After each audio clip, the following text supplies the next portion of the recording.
God, we've been doing this other thing for so long. Hey, everybody, it's Poor Man's History. I'm your host, Jodie Arnold, here with Tyler Haas. Hi, Jodie. How's it hanging? It's hanging in there.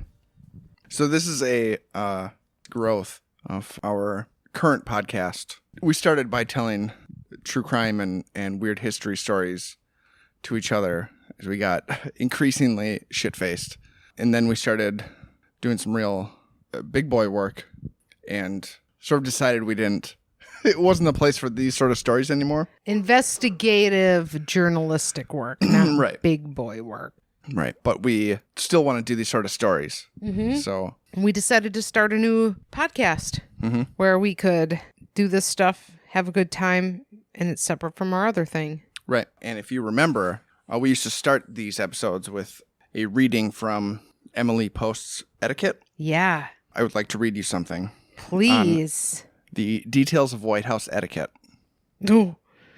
When you are invited to the White House, you must arrive several minutes at least before the hour specified. No more unforgivable breach of etiquette can be made than not to be standing in the drawing room when the president makes his entry. The president, followed by his wife, enters at the hour set and makes a tour of the room, shaking hands with each guest. When your turn comes, you bow. If he talks to you, you address him as Mr. President. In a long conversation, it is proper to vary Mr. President with Sir occasionally. You call the wife of the president Mrs. Washington and treat her as you would any formal hostess. You do not sit down as long as either the president or his wife remain standing. No guest, of course, ever leaves until the president has withdrawn from the room, but they then bid each other goodnight and leave promptly. Don't smoke unless you are invited to. Gentlemen always remove their hats as they reach the portico. Do not take a present unless you have cleared it with an aid. A small package taken from a briefcase or handbag will alarm the Secret Service men who are always present. Not only should you not take a present to the president unless it has been cleared with an aid, but you should not send anything to the White House without receiving permission from his secretary or one of his aides. You may have had a successful hunting trip and wish to send the president a brace of pheasants. The gift must be cleared with the proper authority, otherwise he will never see or taste it. Good rules to live by. Mm-hmm. Get your pheasants cleared through the proper channels. Don't backdoor a pheasant to the president. Don't just randomly, nobody's going to get to those in time. They're going to rot. I mean, I've gone hunting and found myself with a brace of pheasants, and I was like, this is presidential material. I don't know. I guess I'm just thinking about politics for some non-specific reason tonight. We're going to tell each other 2 stories tonight. Mm-hmm. We're each going to tell each other one. Who wants to start? I'll start. Okay. Let's get the laughs out. Although, right, because I have a not funny one. Maybe it is funny. I don't know. I can make a joke like you won't believe. It happened in 1988, so I think we can make it funny. Okay. Didn't you happen in 1988? That's right. Is that the story you're telling? I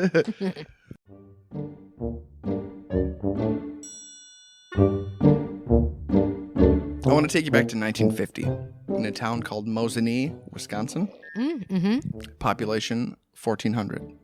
May 1st, 1950, the Wausau Daily Record Herald front page headline, Mosinee seized by the Reds. So the morning of May 1st, the Mayor Ralph Kroenwetter pulled out of bed by knocking at his door, people demanding he come down to the door. And when he went down, it was Russian soldiers. What? Arrested him and marched him to the town square at gunpoint.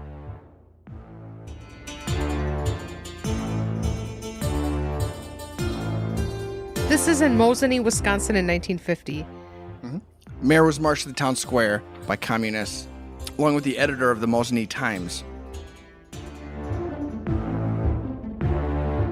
They were both arrested and interrogated, ultimately liquidated, the residents were told. What does that mean? Well, I will leave that to your imagination. That day, the residents of the city got a letter calling the day, quote, an object lesson in Americanism, and, quote, you are the person who is revealing to the world how it is to live under communists. Enclosed with the letter were ration permits for food and gasoline, an entry permit to the city, and a red star to be worn on a lapel to signify that, quote, you are willing to play along and will voluntarily subject yourself to a few harmless inconveniences.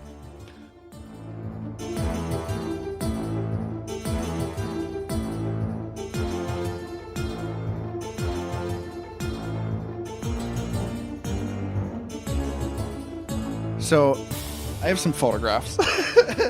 The entire town was taken over. Movie theater.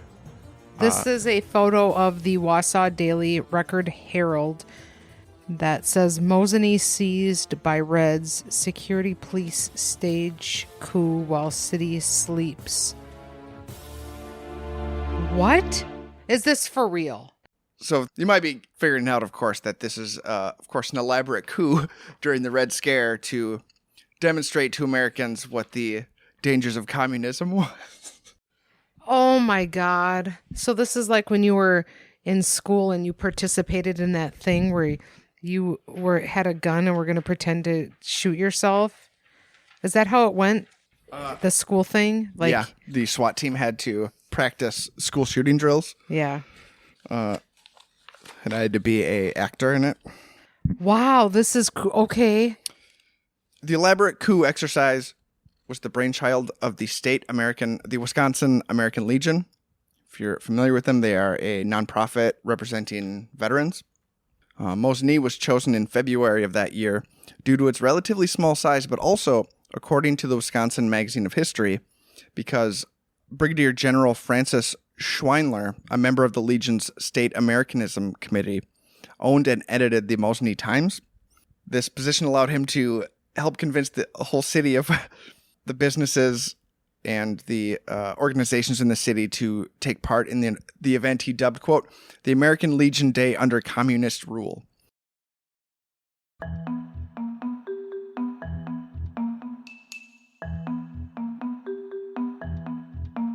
So for this day, they arrested the mayor and the editor of the paper. The paper was renamed to the Red Star newspaper. They showed propaganda films in the theater. They set up checkpoints, checked papers. They abolished religious institutions, created slave labor camps where people were marched to. The mock coup included speeches by real former communists in Mosinee City Park across from City Hall. Students at Mosinee High School filled the gym and were ordered to stand in rows and listen to communist doctrine. One photo showed the police chief being interrogated by Soviet police, one armed with a knife, the other with a club. Printer didn't do a great job here, but this is the editor of the newspaper being arrested. This is the movie theater and the Commissar Joseph Kornfender reading communist proclamation to a mass meeting that morning. So the business owners, the mayor, the heads of this town are in on this big elaborate ruse, but the people weren't. So they just woke up one morning and found out their town had been like red dawned. Oh my God. Communist propaganda films were shown in the movie theater and banners were hung throughout the city. Over Main Street, one read, "One party, one leader, one nation." On the paper mill, "Nationalized, operated by authority of the Council of the People's Commissars." And in the American Legion Hall, "Commissariat of USSA Information." One photo showed Tom Martin, owner of the Red Owl, which I think was a bar or a pub or something, painting his store windows with an advertisement for borscht. John Drengler, who owned the Drengler's Bar, made soup for the outdoor soup kitchen. How were the people told this was a joke? This is really would be traumatic, right? Yeah. There's a handful of interviews with people who were alive when this happened, and I'll read some of their quotes here. Everybody went along with it. There's a guy named Reinschmidt, who grew up in Mosinee, I think. Everybody went along with it. I think it made people more aware of the communists. I'm sure of that. By evening, the mock takeover was ended by an Americanism rally. I don't know how they did this in one day, but the takeover and then retaking of the city happened. By the end of the day, the mayor came out and declared that the Americans had won. The mock takeover was designed to demonstrate the evils of life under communism. It was planned in part by Benjamin Gitlow, a famous former leader of the Communist Party who is now a semi-professional anti-communist. This is somebody who wrote a book on the Cold War. Quote, "Different people responded in a range of ways depending on their politics and the sophistication or otherwise of their worldview. 14 hours of the most smashing, dramatic demonstration of what communism really is. The Daily Worker, I think this was, I don't know if this was a real, like, People's Party paper or if it was part of this day. The Daily Worker reiterated that fake communism had been put on display. One letter to the editor of the Washington Post asked a valid question. Aren't we all pretty well convinced of what totalitarianism means in any form? The publisher of the Madison Capital Times warned of the growing outlines of dictatorship that are looming over on the right, financed by the forces of monopoly and corporate money. So, this is in 1950.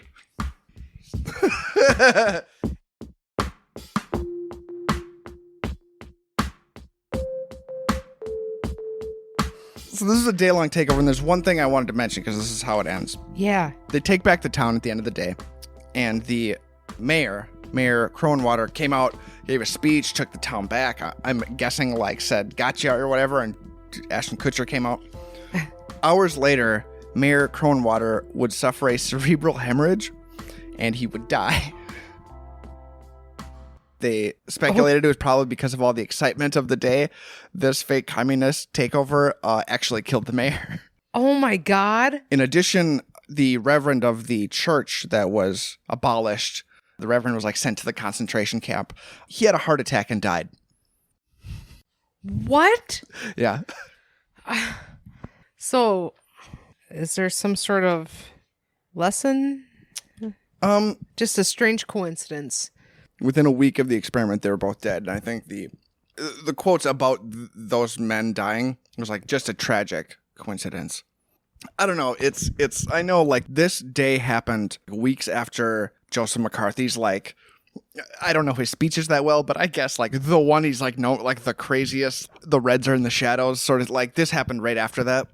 And I, current events aside, I always think of, like, the Cold War and the Red Scare as, like, just a crazy time when we were all spooked by shadows and stuff. But yeah, here in Wisconsin, like, the Red Scare wasn't enough. Like, they put on a play. It's a propaganda poster, like, come to life. Like, the restaurants are serving borscht, and they had Joseph Stalin on the newspaper, the Red Star. Like, it's just, they took the mayor out to the town square and executed him or whatever. First as a show and then later. Did towns submit applications to be considered, or was this town just picked without choice? Do you know? I'm guessing it started with the guy who ran the paper, because the idea started in the Wisconsin American Legion. And then I think that guy thought, well, I run the paper in my town. I know everyone else. I can make it happen. That is terrifying, right? And also, I mean, unless, like, I'm wrong, I don't think that's how it would would everybody just wake up and, like, that's how? Yes, they seize control overnight. Yeah, like in just Mosinee, Wisconsin. I guess you maybe would think it's everywhere and you wouldn't have any opportunity to know it's not. They already switched the film reels over in the movie theater. I think that could give you some seriously traumatic experience, couldn't it? To wake up and to truly believe that this had happened at a time when there were people legitimately afraid of, just the idea was so scary, and then you wake up and that's your town.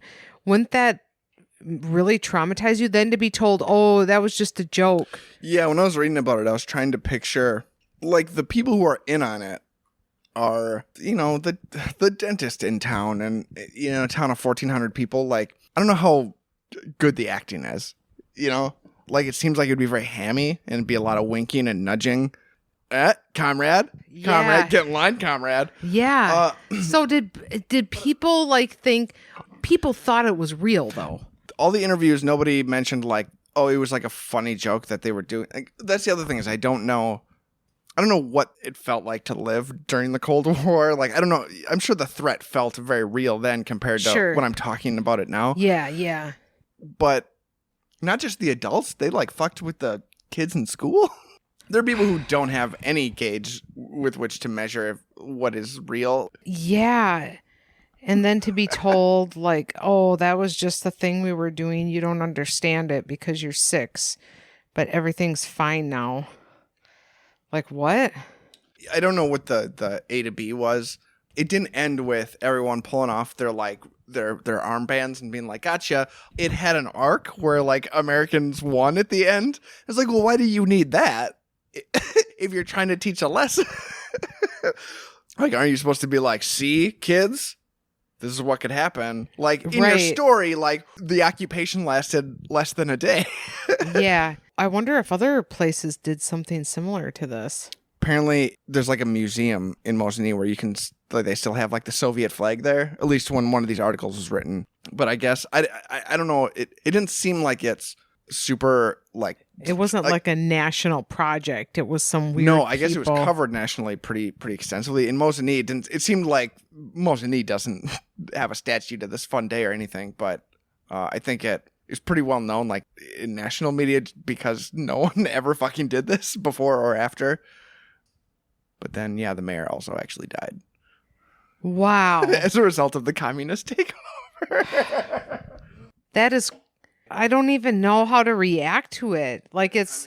I imagine just everyone at the American Legion, like, with a chalkboard, spitballing ideas for like, Stalin's communism. And, yeah, let's do that.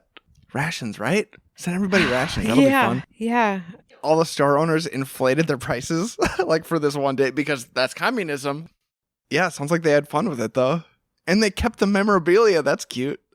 They had fun with it, though. Like, I do not think that's fun. Like, I think I'm mortified by this idea. There is something fundamentally terrifying to me personally. I think maybe to most people, to have your sense of reality, like, fucked with like that. Yeah. But also... Yeah, Wow. not having reality fucked with, but then if at any point during the day you thought that this was a ruse, you would probably have that feeling tampered down by the fact that you'd be like, wait, everyone would have to be in on it. So, no, it can't be. This has to be real. Also, if you're trying to scare people about communism, like, it seems like you would be a lot more bitter about the people in power where you live, like, did this to you. And they were like, see, this is what the bad people do. Yeah. Like, you did this to me. Yeah, we tortured you for a day just to remind you of how good it is in America. Huh? Are you grateful now? I mean, we were just pretending to be the bad people. So there's a museum in Mosinee. There was at some point devoted to... There's at least a museum in which some of the items from this day, if the museum is still open, are available for public viewing. Yeah, someone mentioned a history museum in Mosinee that had some items of it. Yeah. Let's see here. One of the articles mentioned that recently we learned that a rare book dealer was selling a collection of more than 40 original press photographs of the mock takeover. It says here that the event received regional and national press coverage aside from contemporaneous newspapers and a copy of the Red Star communist newspaper. The society had relatively little documentation about it. Thanks to Vernon Karstensen Endowment Fund, the society was able to purchase this photo collection for the archives. The photos document virtually every aspect of the day's events.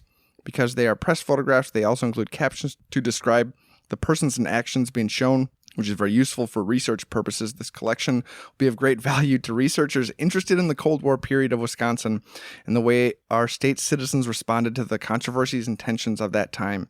It didn't print very well, but that's the editor. There's another picture of the mayor being arrested, and it looks so... The pork pie hats, like, on these, like, Soviet thugs are just, like... It looks really funny. This guy's got, like, a pipe hanging out of his mouth, like, hey, guys. Yeah, these are posed photographs. One has a shotgun just leveled at him across the desk. And, yeah, the newspaper editor has a dress shirt, jacket off, tie on, sleeves rolled up, and he's sort of like bracing against the arrest, and a pipe hanging out of his mouth. Again, I don't know how closely you looked at this guy doing the arresting. This looks like something out of a fucking like parody movie of a James Bond. Yeah. It's well, I mean, I guess if everything in town is different than when you went to sleep, you're probably not going to look at that picture and be like, hold on a minute. Here's what bothers me is if I woke up, well, in a dream world, if I woke up and my world was drastically different.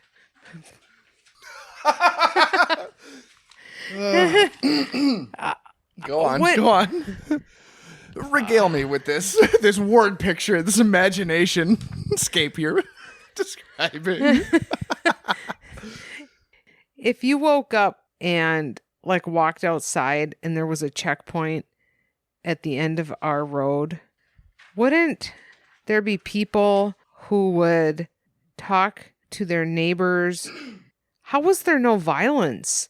Why did everybody just bend over? Like, wouldn't somebody be like, guys, Seems like this could have gone sideways really yeah. easily. Yeah. I wouldn't just be like, oh, okay, I guess that's how it is now. I mean, I think I would be like, we need to kill some people, right? Like, we gotta get out of this. Yeah, there's things beakers, I don't know how much to fill up. Like, the Cold War feels like a time when there was an invisible enemy in a way that, like, there's xenophobia now, but there's also the internet.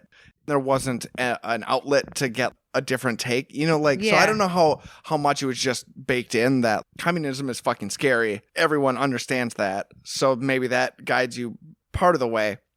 The other part is, if you're a deep thinker, you're probably afraid of America under the Red Scare, like what people do to communist sympathizers. So if you wake up and your town is run by a bunch of like theater actors, the last thing you want to say is probably like, I think everybody in town is faking this communist bullshit because they want to scare us. You probably can't say that either if you actually think it. Yeah.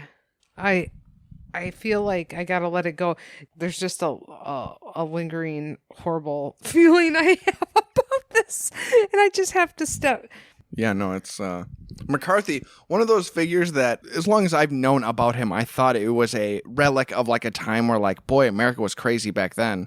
The guy who shot Lincoln, like, wow, these villains of our history. But like McCarthy's come back in a big way. When you find out Roger Stone has Nixon's face tattooed on his back, and you think, like, wait, people think Nixon's a good guy? I thought that's the one thing we all agreed on. No, people like McCarthy, turns out. Yeah. It's just Nixon's face, too. It's not like a stylized. It doesn't have a zinger. It's just his face right here, center back. Like, it's... Give me Nixon's face. Do you have Nixon's face in your book? I'm looking through your portfolio. I don't see Nixon's blank, emotionless face. I just want the head. When people say, hey, Roger, where do you want to go out to eat? I say, you got a question. You ask Nixon. He's got tricky dicks on both sides. Oh, we got our episode title. Well, I wish I would have done the funnier story. So you can see it would be hard to laugh about this after what I'm sure is going to be a grisly, horrible story. Yes, but this is less heady than what you shared. Mm-hmm. This is more straightforward. Okay. This is about the time that there was a serial killer in Menomonie, Wisconsin. And this isn't like in 1950. This is in the 80s. The year you were born is the year that this case went to trial. Okay. I'm going to tell you about Alvin Taylor.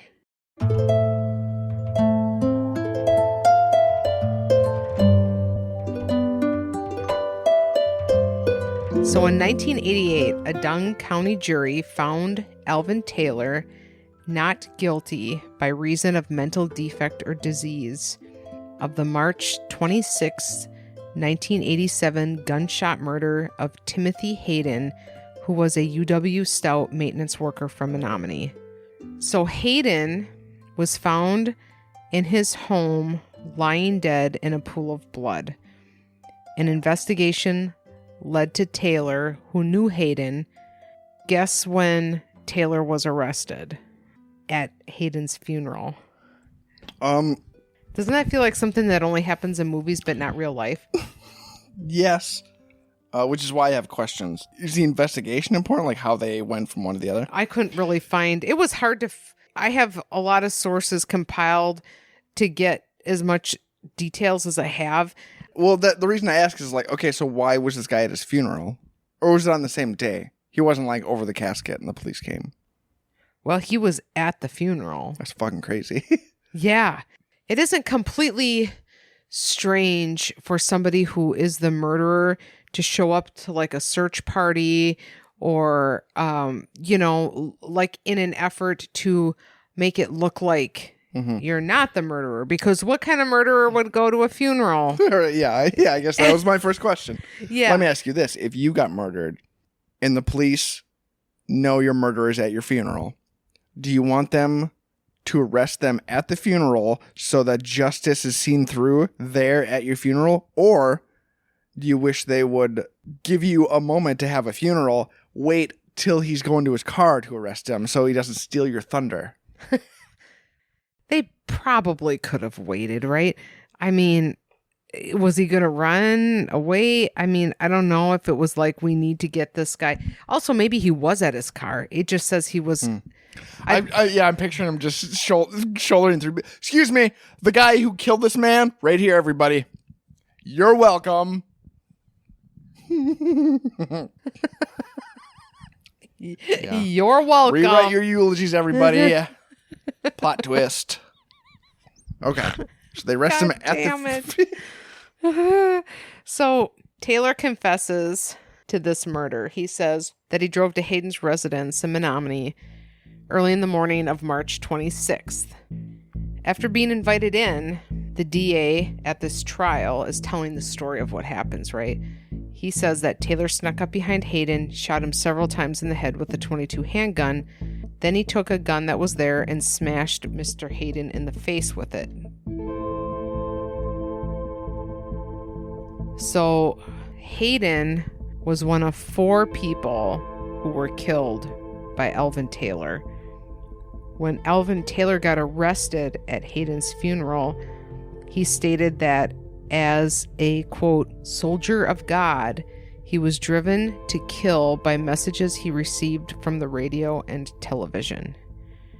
That feels like serious mental illness here when you are getting kill messages from the radio and television. So he's... 4 kills? I don't want to split hairs, but... Yeah, a serial killer... I don't mean to sound disappointed by his body count. I'm just wondering what constitutes. I will tell you because I believe I know, but I want to make sure. A serial killer is typically a person who murders 3 or more people, with the murders taking place over more than a month and including a significant period of time between them. So I think sometimes people envision serial killers as just like a Ted Bundy or, something like that. So he is a serial killer, right. But people... CSI has spoiled us all. We all want.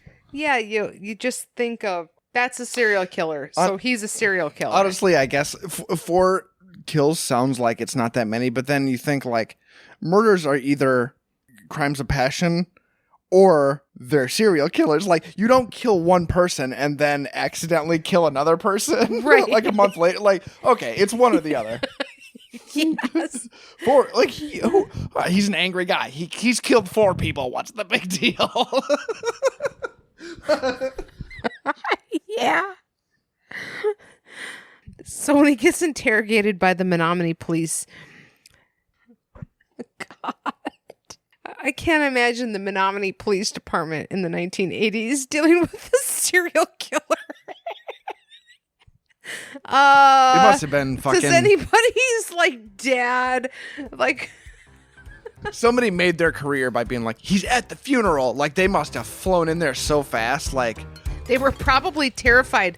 We need to just get him as soon as we... Get the gun out of the locker, everybody. We're gonna go make an arrest.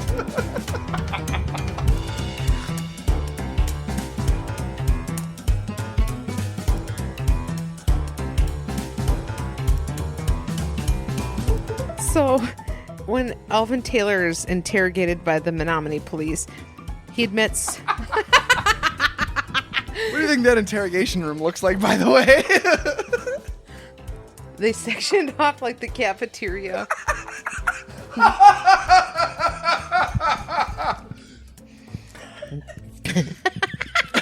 Can we get some cardboard under this one leg? The table's wobbling when I pound on it.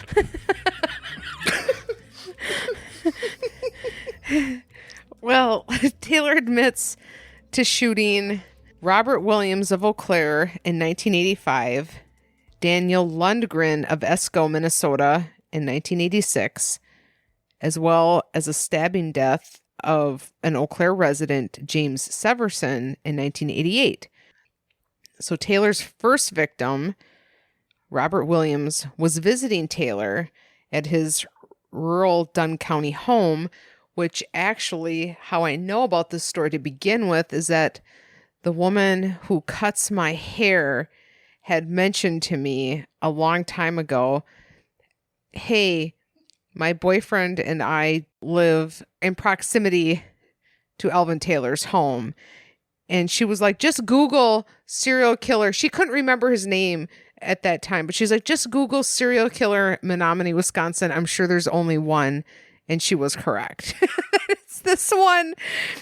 So this guy comes to visit Taylor at his house, which is on the corners of County Highways J and C, in case you're wondering. This guy comes to visit him, and Taylor sneaks up behind him. He shoots him, and then he buries his body in the yard. Okay. What else my hairdresser told me?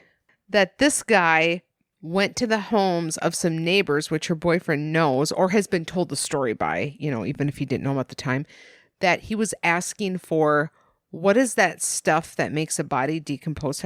Lye? Quicklime or like something, he said it was like for animals on his property. Like in 1985, a guy was coming around asking for this?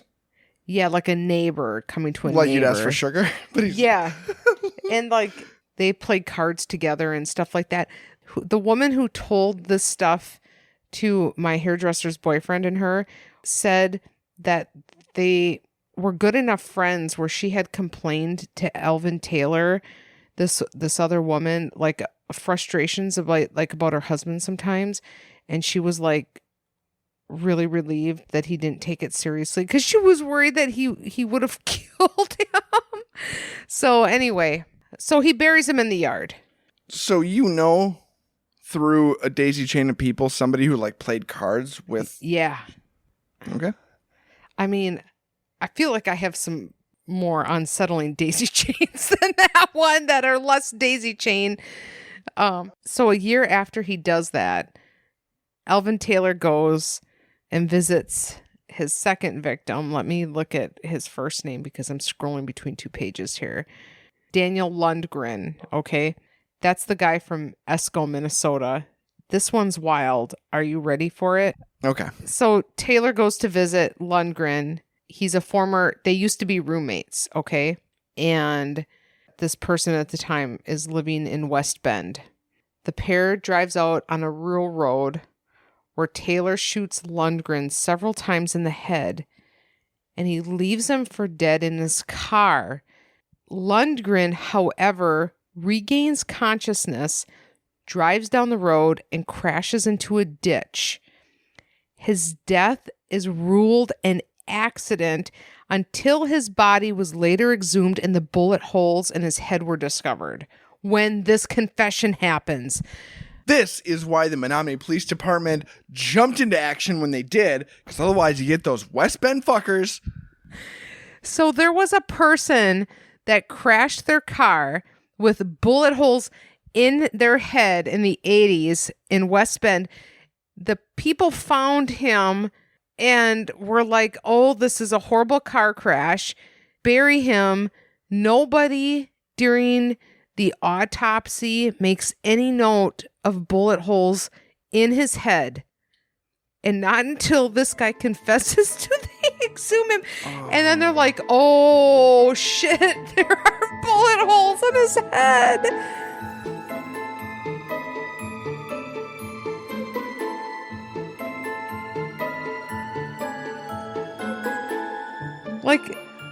Who in the hell wanted to get murdered in the 80s? That's a...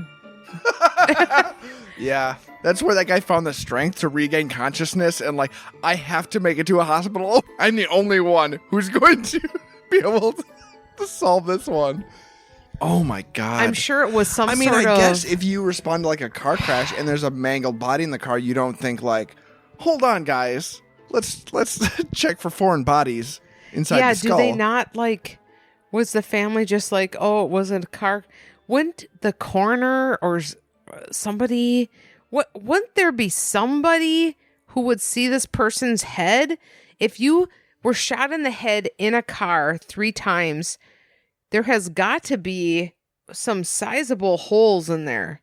I've been told that 22 bullets are a preferred choice by hitmen because at point blank, it will go through your skull, but it won't come out the other side. So it ricochets around your skull. Hypothetically. But yeah, I don't know. If you had a bloody like wound on your head with no medical way of like determining how deep or what caused, like, I don't know. I don't know. I feel like the leap you would have to make to be like, wait, maybe he was shot in the head a bunch of times, then woke up and started driving, like, would seem crazy enough. They'd be like, fucking crazy, like Wisconsin roads, huh? You make a compelling point. You see that video of the Jeep that went off a fucking jump when the highway buckled? Wisconsin roads will kill you in any number of fascinating ways. It's not Highway 29. Like some really hot day last year in the middle of summer, the fucking highway buckled like that. And somebody, I guess, was on a bridge. It must have buckled and they knew what was going to happen. So they were standing there filming. A Jeep hits it on the highway and it just fucking goes soaring. Did they land? I mean, they crashed. Just another thing you didn't know you had to be afraid of was hot days in the summer will turn the highways into like death race stunt shows. Yeah, or sinkholes or... Well, there's one more murder. Yes. So in 1988, there was a foul odor that led Eau Claire police to a blood-drenched apartment where they found Severson with a knife blade broken off, stuck in his neck, as well as multiple stab wounds on his body inflicted with a butcher knife. Where was this? That was in Eau Claire. This is in Eau Claire. So Taylor admits to murdering that person as well, someone with whom he was acquainted. Hold on. I need a timeline clarification. Yeah. You said he was arrested at the first guy's funeral? Hold on. He kills Robert Williams in 1985. He kills Daniel Lundgren in 1986. That's the one with the holes in the head. Mm-hmm. He then kills Timothy Hayden in 1987. And then... That's Menomonie. Yep. He then killed Eau Claire resident James Severson in 1988. Of those 4 murders, it was only the Menomonie police who figured out that he was the person responsible for one murder, the one of Timothy Hayden. When they arrested him, he then confessed to these other murders, some that happened before and one that happened after. Okay, but they arrested him at the funeral. But he killed another guy after that, like the year later. Whew. Boy, now that's an interesting question. I don't know how to answer that unless they arrested him. I don't know how to answer that. Yeah, it might be. Okay, as long as it could be a typo or something. Sure. I just want to make sure I'm not completely off page. Yeah. Okay, yeah. Now I get why you're so confused. Hot dog. Because I mean, in 1988, a foul odor, it says in 1988 they found him. I don't know when he was exactly murdered, but that is problematic. I think when we started Cool and Unusual Punishment, in those early episodes, I was already trying to pretty upfrontly try to lay the seeds for like some runners. In our podcast, some running gags in our podcast. And I'd like to do that again by suggesting we come up with a scale of craziness of story And right now we'll just put hot dog in the middle, and we'll put other ones above and below it, and we'll figure out if this is like, boy, this is a real hot dog. This is a hot dogger. When I read through this all and put it all together, it never occurred to me how strange that particular detail was. But anyway, let's just go on from there. Let's not get hung up on this. Let's consider that the Menomonie police were investigating and they crossed too many lines. Their police chief asked them to turn in their badge and their gun, but they couldn't let it go. So after he killed the fourth guy, that's the funeral they went to. And they just showed up in funeral attire and dragged him away. Took him to an interrogation room that was like an alley between two buildings, like Jack Bauer would do. There you go. So when he went to trial, he was found not guilty by mental disease or defect to the murders, as well as an attempted murder. What was the name of the guy who crashed his car? Oh, there you go. Because he, were they like he was confessing to other murders, and he Lundgren. was like, and he's like, you remember Lundgren? And they pulled up the file, and they're like, yeah, car crash in the middle of the night, and he's like, and they're like, son of a bitch, dig him up. I suppose that's what it means, though. Let me tell you, Taylor, if I find bullets in this guy's fucking head, I'm gonna be so goddamn mad. So he shot that guy, but then he crashed his car. I don't know. I don't want to get hung up on that. Attempted murder. Yeah. That's a pretty by the books ruling. Like, well, he did drive away and then crash his own car. Yeah. As a result of those gunshots. But so state law allows Taylor, which this is an interesting note. Okay. So this guy gets found not guilty. State law says that Taylor, who has been serving a mental commitment for 25 years in Mendota, that he can petition for his conditional release every 6 months. So since 2010, that's kind of what Alvin Taylor's life has been, is petitioning constantly to get released. Here's just some snippets of a couple of times when this happens. So in 2013, in Menomonie, it took jury members only about an hour to decide not to release, at that time, 65-year-old Alvin Taylor. That's in 2013. He's 65. From a state mental hospital. Taylor's attorney told the court his client is no longer taking medication, hasn't had a violent outburst at Mendota in the last 25 years. He had killed 4 people in the Chippewa Valley in the 1980s. In his closing arguments, District Attorney James Peterson had called Taylor a very dangerous man, urging the jurors to recommit him. They agreed at the hearing. So he doesn't get out. I don't know what this guy's appeals looks like, but I know I've seen videos of Charles Manson, who I think went through a similar process where like he has the time to prepare, and from what I understand, like goes into the courtroom like with a plan, but like can't. It's like so quickly devolves into like, holy shit, get this guy back to prison. Yeah. The last time this happened was just in March of this year. The constitutional rights of convicted serial killer Alvin Taylor have not been violated by his continued commitment at the Mendota Mental Health Institute in Madison. An appellate court ruled this month. So now he's 73. He has repeatedly been denied his attempts to seek a conditional release from his mental commitment. In an appeal filed last year, he argued that if he is no longer mentally ill, he could not continue to be held on the sole basis of dangerousness. The Second District Court of Appeals this month upheld a lower court ruling that Taylor can continue to be held, quote, when he poses a danger and so long as the state houses him in a facility appropriate to his condition and provides him with care and treatment to overcome that which makes him or her dangerous. So this guy I have no reason to believe that the court system would overturn common sense precedent and make all of our lives more dangerous as a result.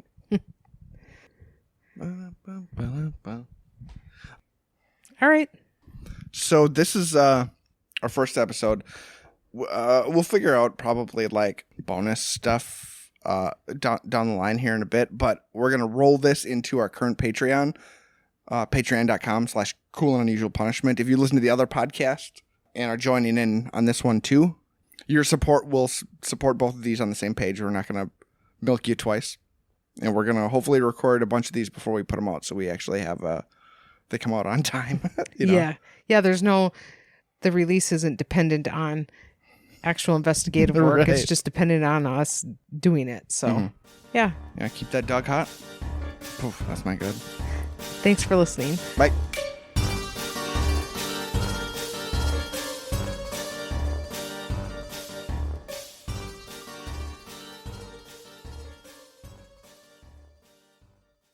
Rewrite your eulogies, everybody. Plot twist.